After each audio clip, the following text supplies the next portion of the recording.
Erev Tov, everybody. Welcome to another edition of our Monday night class. We are here studying Sefer Mishle, the wonderful, amazing work of Shlomo HaMelech. It's been a couple of weeks since we've dived into the book, but we're back. If you're following with us live, we are studying Perek Tet, chapter 9. If you are following with us on our podcast recording, we are still studying chapter 9. So here we are. We are in a very important perek that kind of is divided into two.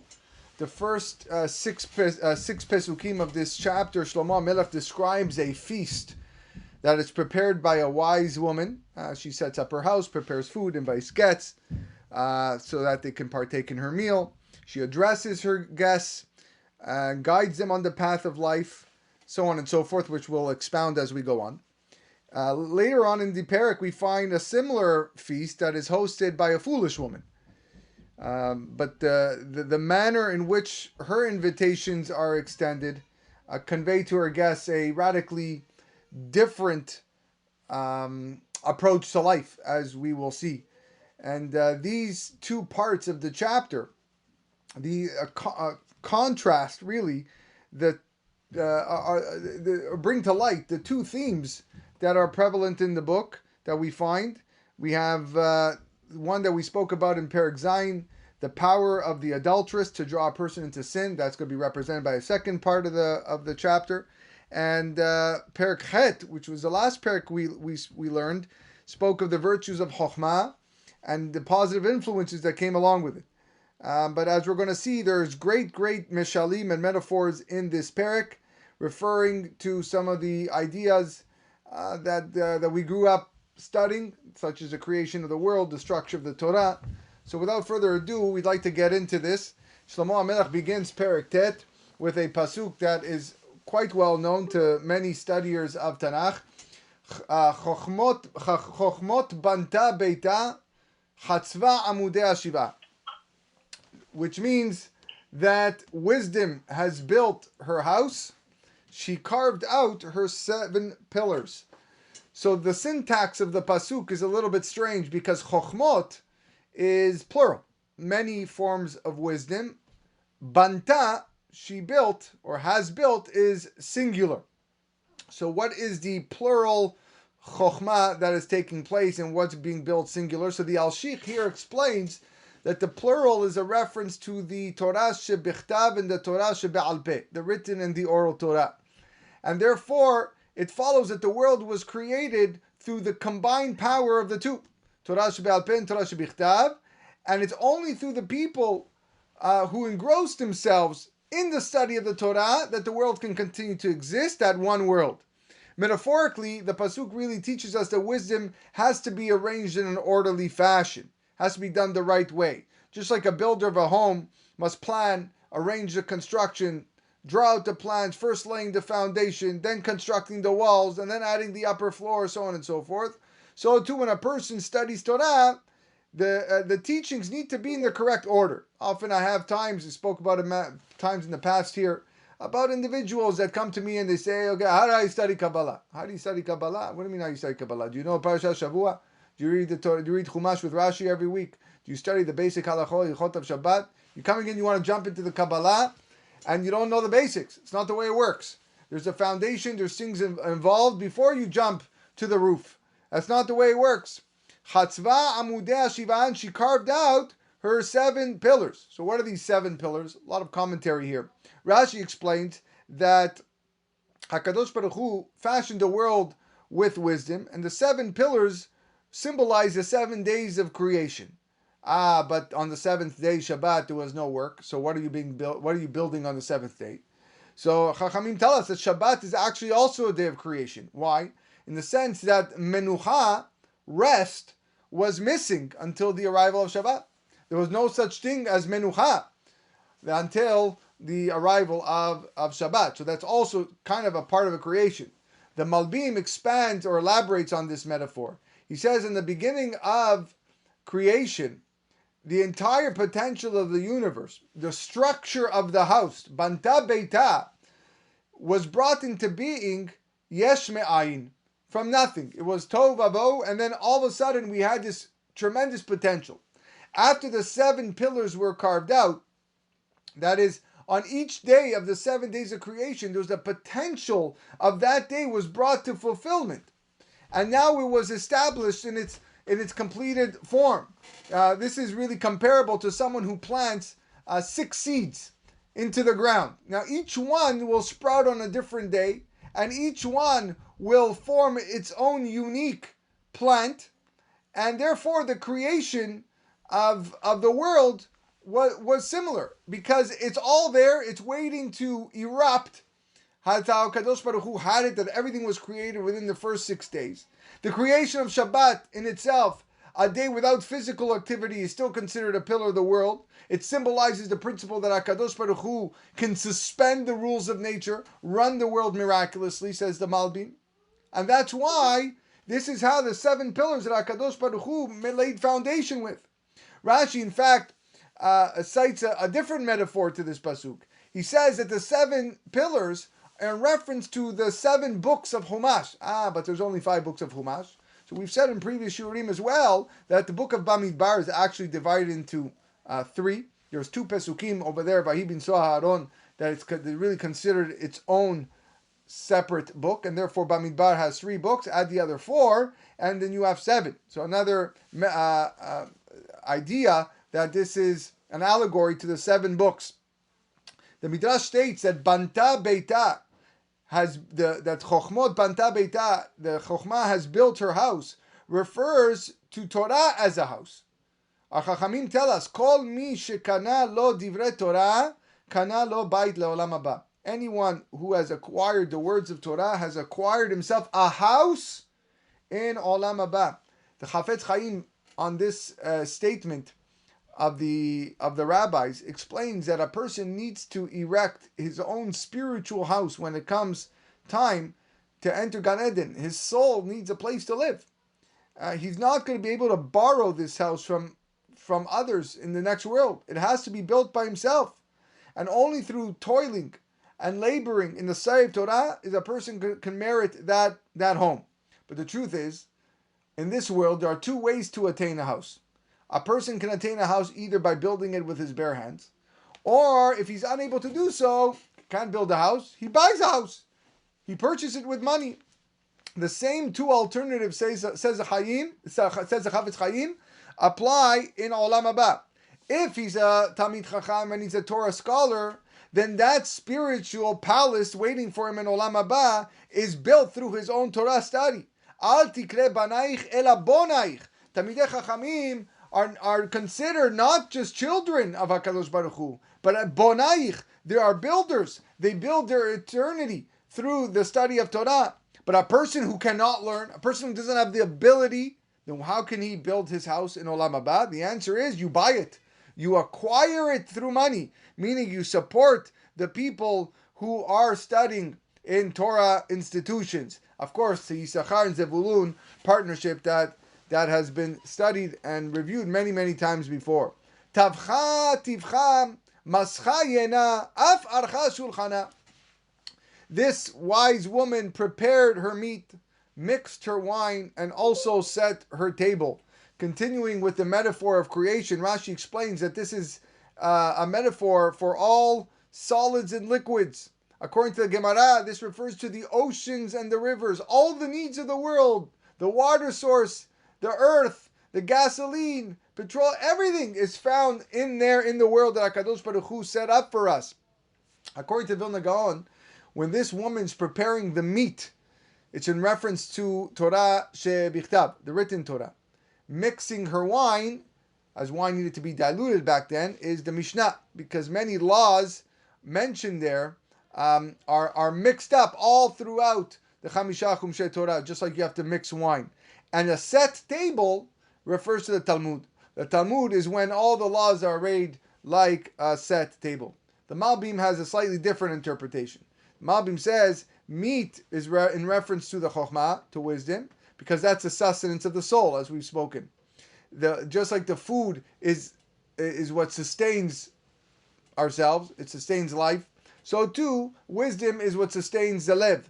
sustains the heart, and therefore we can't succumb to the influence of the Yetzer Hara. Wine refers to bina, understanding, because wine has the ability to gladden the heart. Ve'yayin yisamach levav enosh, and levav, lashon of also bina as well. It uplifts it and allows us to understand and derive one thing from another. The set table is in reference to the da'at, to the knowledge. Just as this woman sets her table with all types of food and sweets, so too da'at, knowledge, includes all type of worldly knowledge. So you have chokhmah, bina, and da'at in reference to the meat, the wine, and the set in the set table. Shalha na'arotea tikra al gapei meromei karet. She has sent out her maidens. She announces upon the wings of the city heights. So who are these maidens? Well, using the metaphor of the creation of the world, so the maidens have to be Adam and Chava. They're according to the analogy of the creation. If you want to use the metaphor of Torah, then it has to be the maidens are Moshe and Aharon.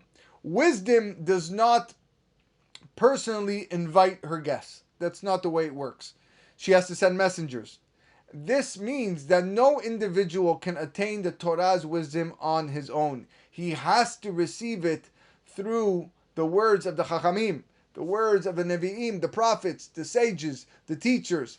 And therefore these maidens, represented by Moshe and Aharon, or Adam Chava, or Avot, they are sent out in every generation to invite the generation and the population to partake in the wisdom's feast. I want to take a moment right now to mention something you probably read in the news. It was a very, very difficult weekend in the Jewish community, Jewish world, the loss of four great giants of Torah.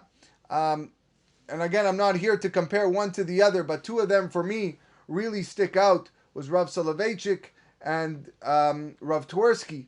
Rav Soloveitchik, of course, from the Soloveitchik dynasty of Brisk, a family that were such Talmudic masters. They had such a command for the Gemara, like we haven't seen in who knows how long, and that stemmed anyone that went through the yeshiva system, even if it wasn't the yeshiva that studied that way, has heard the name of Chaim Brisk, the Brisker Rav, and all the great Soloveitchik family and the dynasty and what they represented in this world. And it's a tremendous loss. And we study their books. We understand what it means when you hear that name, Soloveitchik. And, no question, the impact that they had on rabbis around the world today, now teaching over the Torah that they taught, is profound. And for Rav Twersky, what can I say? A little bit of a different style. Came from a Hasidic background. Spoke a lot about the soul and the neshama. He was a doctor. He's a person that dealt with individuals struggling with addiction. He used his Torah knowledge to bring people who were suffering, who were people in the dumps, back up to show them some light. Each one had their ability. I, for one, own many books of Rav Twersky. Right? A beautiful quote that I read in his name. After he wrote his 33rd book, he ended up writing over 60. But after he wrote his 33rd book, someone says, what does it feel like to write 33 books? How did you do it? His response, unbelievable. He said, I did not write 33 books. I wrote one book in 33 different ways.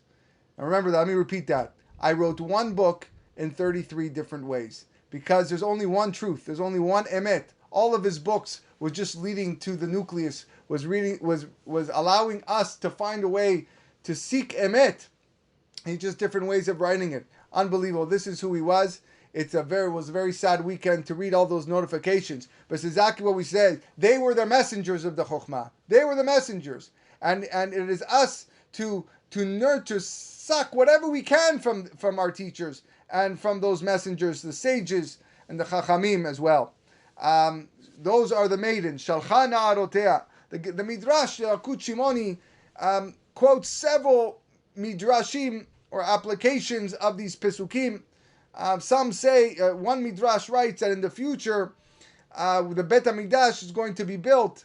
Gog u'Magog. Gog is the king who will organize the alliance to attack Bnei Israel. He's going to be defeated. And for 7 years, reference to the 7 pillars, Yisrael, the Jewish people, will burn and destroy all the vast ammunition which the enemies had sought to wage war against them. And this was going to be a time where the righteous and tzaddikim are going to be feasting. Figuratively, they're going to be eating the meat and drinking the wine and have their tables set and enjoying the spoils of the enemy warriors. And who are the maidens? The maidens is Yechezkel Navi, who prophesies the downfall of Gog. This is what's written in Midrash Yalkut Shimoni. Actually, the Yalkut Shimoni also brings another Midrash that this refers to Esther Malka.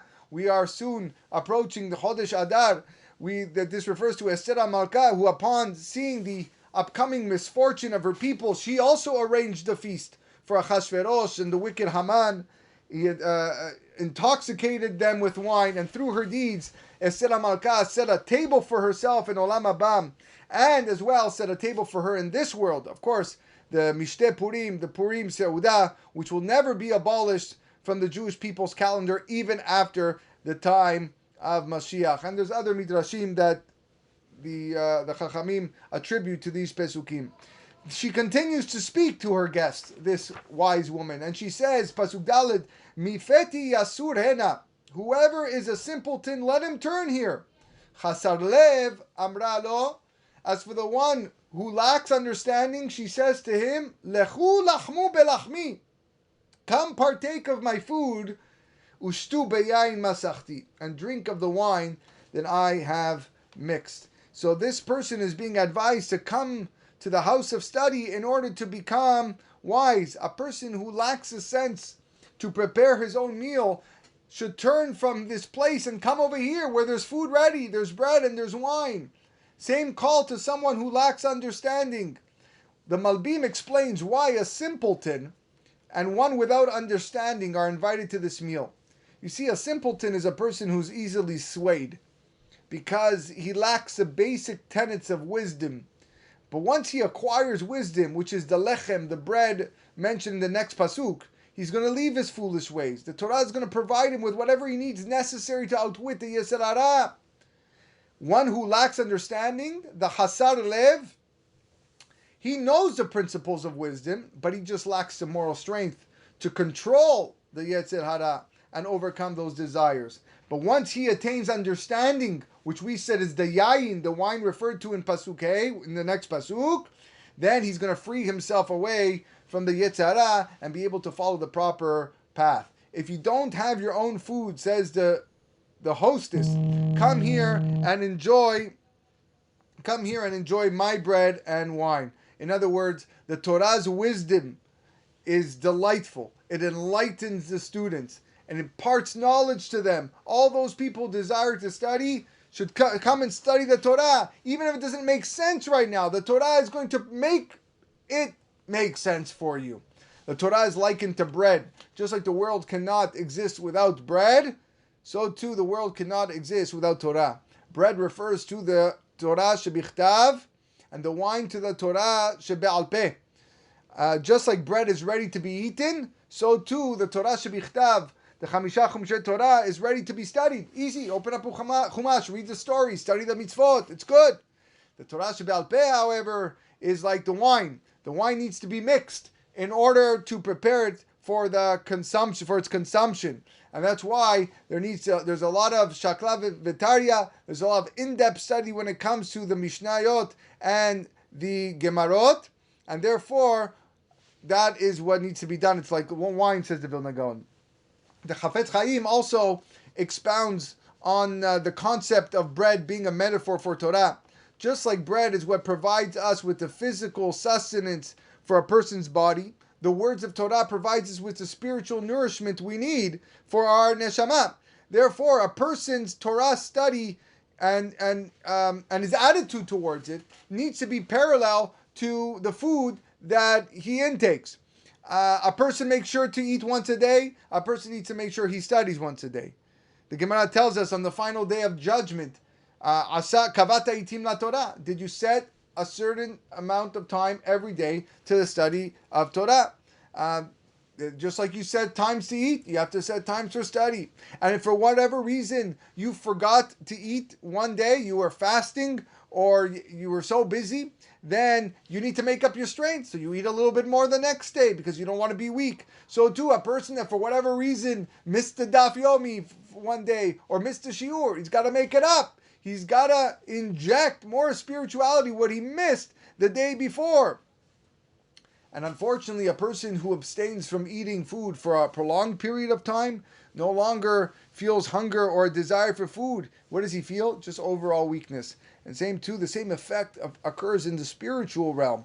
A person that abstains from Torah for a prolonged period of time, even if he doesn't do it willfully, he loses that innate yearning to study. And it's going to be very difficult for him to resume a normal routine of Torah study. That's why routine is so important. That's why daily study has become the new norm.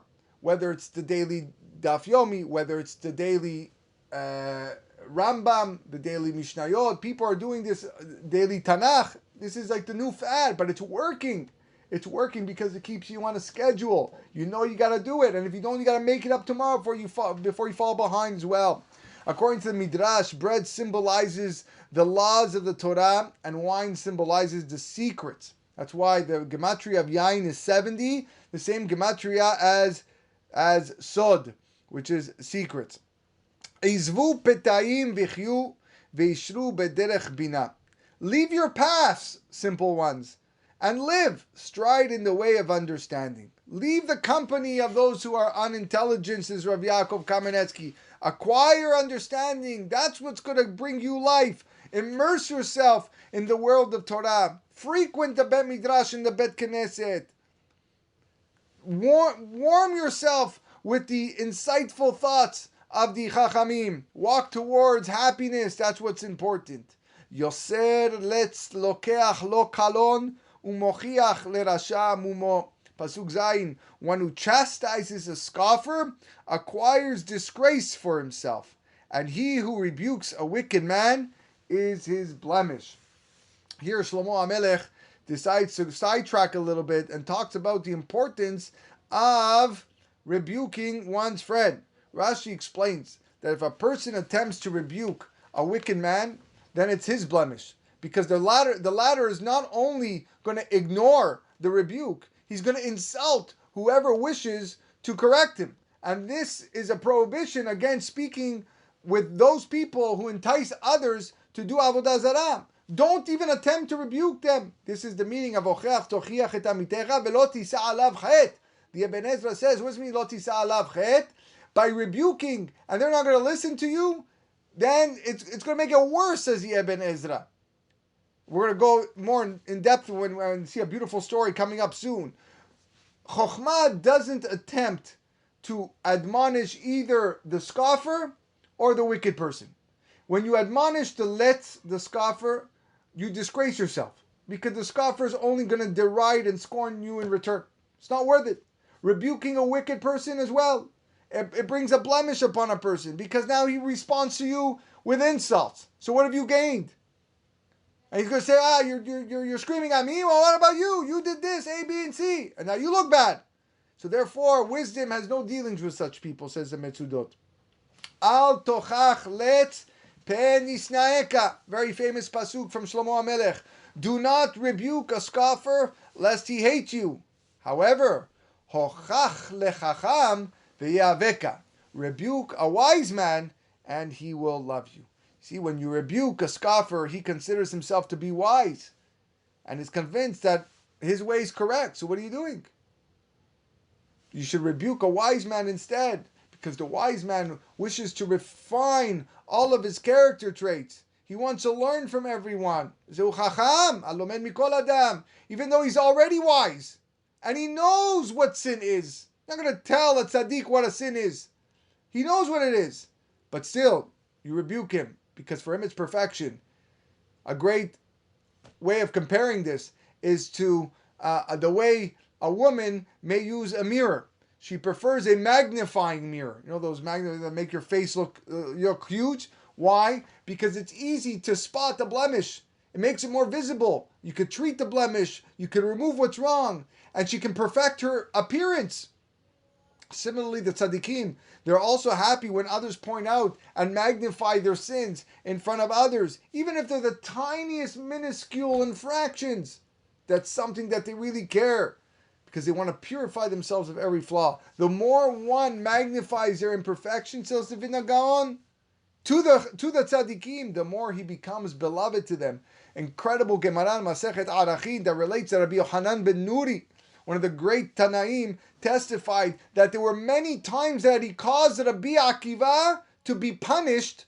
Why? Because he would complain to Rabban Gamliel, who was the Nasi, if he saw any improper action on Rabbi Akiva's part. We're talking about Rabbi Akiva. He would go and complain. So Rabban Gamliel heard this, went to rebuke Rabbi Akiva. Rabbi Akiva would start crying. He saw it. Now you look at it, not knowing this pasuk, you say, well, I can't believe he did this. How cruel he is. No, but says Rabbi Yochanan ben Nuri, this increased the love between us. Rabbi Akiva was my best friend because of it. Our Torah sages constantly personified the trait of loving rebuke to such extent that they looked for people to admonish them because they wanted to perfect who they were. It's very difficult for us to see because it's so, why would I want to be admonished? Why would I want to be rebuked? It makes me feel bad. Well, that's why we're not the levels of Rabbi Akiva and Rabbi Yochanan ben Nuri. If rebuke is to successfully effect an improvement in someone's behavior, then the Rambam writes that the tone of the rebuke needs to be acceptable to the listener. And that's the key. The key is the way it's presented. It has to be done in private. It has to be done benachat. And therefore, if a person doesn't do that, he can cause more harm than good. Hocheach lachacham, rebuke a person by addressing him that he's a wise man. This is for your own benefit. This is for your good, to bring shalom. There's a parable that's pretty famous. You may have heard it before, of the sun and wind, shemesh and ruach, who were both arguing with each other as to which one was stronger, and each attempted to prove its superiority by how much damage it could cause. But neither was able to emerge victorious because both could be equally destructive. So finally they agreed upon a test. Whoever could strip the traveler walking down the road of his coat would be declared the winner. Okay, so they did a test. So the wind went first, and he began to blow the poor traveler. What did he do? He responded by tightening his coat because it got so cold firmly around him. And the more fiercely the wind blew, the more adamantly this wayfarer clung to his coat, and finally the wind gave up in defeat. The sun now began to shine. And as the warm rays beat down on the traveler, he began to relax the grip on the coat. And now he started to sweat, and now he's getting uncomfortable until finally the traveler yielded to the warmth of the noontime sun and got rid of the coat. What's the moral of the story? The moral is what the stormy, fierce winds of fierce words of rebuke cannot accomplish. Sometimes a few well-chosen, gentle, sunny, warm words of encouragement are able to do. We all have a little bit of letz and a little bit of chacham inside of us. No one is complete chacham. Sometimes we scoff at the ideas that what people say to us, and we don't want to listen. But often, all we need is just words of encouragement. The same guidelines do apply for parental rebuke. Parents that wish to reprove their children and direct them in the proper path. Parents who label their children with terms such as stupid or liar not only ensure the child's resistance to their reproof and that they're not going to pay attention to that, but they'll also reinforce such misbehavior. And as if you're gonna give him encouragement to live up to that name. I'm going to show my parents that I'm a liar. I'm going to show my parents that I'm stupid. So what happens? So what should you do if you see your child do something wrong? Parents who say differently. Parents who say, such a good child like you wouldn't do something like that. Now all of a sudden you encourage your son and your daughter through the reproof to live up to the positive image. You're a good child. And now the tochacha becomes lovingly accepted. And this idea is pointed out by Rav Chaim Volozhin in his Sefer Keter Rosh. He writes, tochacha shelo ledaber kashot udvarim kashim ena nishma'in rak yamer bishon raka. Rebuke takes place when one does not speak harshly, because harsh words are not accepted, but rather it should be uttered in a gentle tone. And if it's not his nature to speak softly, he just doesn't have it in him, you are totally absolved and exempt from giving rebuke. Rabbi Ilai, in the name of Rabbi Yehuda bar Shimon, very famous statement in Masechet Yevamot, says, just like it's a mitzvah for a person to say something which the listener will accept, it is also a mitzvah for a person not to say something when the listener will not accept. And we learn it from this pasuk. Do not rebuke a scoffer. Do not rebuke a scoffer. Al tochach letz penisnecha. It's a mitzvah not to say it if he's not going to listen. I said this story in our Perkei Avot shiur that we gave, also using the sources of Rav Twersky, Zecher Tzadik Livracha. Amazing story of the Vizhnitzer Rebbe who visited a manager of a bank who was well known for his, reformed, enlightened views of Judaism. In no means was he a Torah scholar. He was probably anti-religious, but he had a lot of respect for the Vizhnitzer Rebbe. And he welcomed him courteously. And the Rebbe sat down in the chair in front of his desk. And after a very long silence, the Rebbe got up and headed towards the door without saying anything. And the banker walked with him outside the bank, pretty much almost to his house. And finally, unable to contain himself, the banker told the rabbi, Rabbi, why did you come? Why did you come to the bank? You didn't say anything. What's going on? So the Rebbe said, I came to do a mitzvah. A mitzvah. The banker said, what mitzvah? What mitzvah? You didn't even do anything. You didn't even say anything. What mitzvah did you come to do? So the Rebbe said, I came to perform the dictum of the Chachamim, that same Gemara that I just quoted in Masechet Yevamot, that just like it's a mitzvah for a person to say something which will be accepted, so too it's also a mitzvah for a person not to say something which will not be accepted. And as is clear, in your case, you're not going to accept what I want to say, so I fulfilled the mitzvah. So the banker looks at him and he says, I don't understand. What are the words that you were going to say that was not going to be accepted? So the Rebbe says, I can't say, because I'm sure that you're not going to listen to the words. But the banker's curiosity he kept on pushing. He pleaded with the Rebbe to reveal this thing that he wanted to say. And finally the Vizhnitzer Rebbe explained. There's a widow in the community that stands to lose her home to the bank. And the bank is going to foreclose on her property. And I wanted to plead with you to cancel her mortgage. But since I know that you weren't going to agree, I didn't even voice my request. And the banker said, what? I can't do such a thing. It's not a personal debt to me. If it was a personal debt, I would do it. I'm only an employee of the bank. It's not me. I'm not the owner of the bank. The Rebbe says, you see, just as I predicted, you would not listen. And he cut him short, and the Rebbe turned around and went back home.